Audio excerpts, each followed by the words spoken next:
Hundreds of Akwesasne Lono poured onto the roadways of Akwesasne on July 1st, 2021. It was a time of healing in the wake of recent discoveries of Indigenous children in unmarked graves at former residential schools in Canada.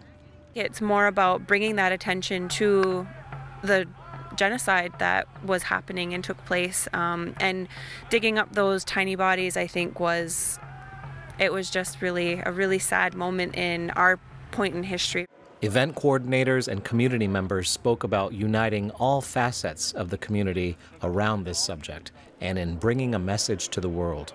There was a lot of different talk about what people needed to begin to heal, and I think putting together today's event was really important for us to begin this healing in our community. If you grew up in the Longhouse, if you grew up in the church, nobody owns this pain right now for residential schools and the babies that didn't make it home. We all own it, and we all feel it. And we're just getting in our cars, and we're going to caravan up to Ottawa, and we're going to deliver the Empty Cradle Board mandate to Mark Miller, the face of Indigenous Affairs, and to the Bishop of Canada and to the ARCMP. As far as the organizing, we just tried to point people in a direction. Everybody just kind of filled it in. So I think everybody was really needing this and really wanting some kind of unity and wanting something done for those survivors and for those ones that didn't come home. There is a commonality amongst most people on the territory in that everyone has been touched by the tragedy of residential schools and their effect on Indigenous people.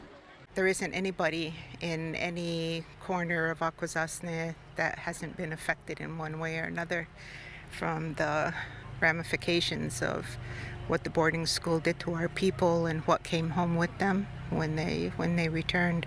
Finally, after so many decades, that there's a movement towards reaching what we would term true healing and reconciliation.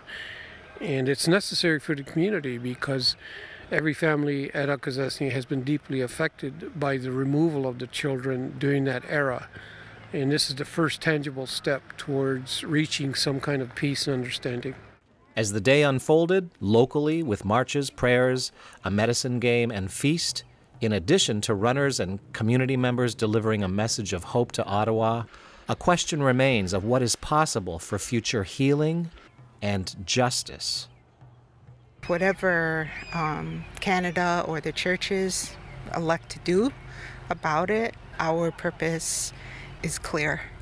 To pay attention to each other and to help each other through this and to deal with those ramifications, not just to blame someone for them, but to actually take steps to help heal and recover from that. To put more resources into our language programs, our cultural programs, whatever it is, to rebuild all of that stuff.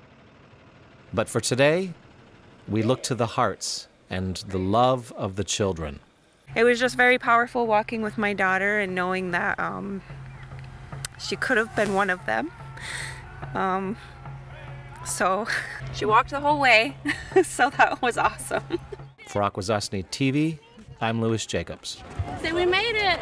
We made it!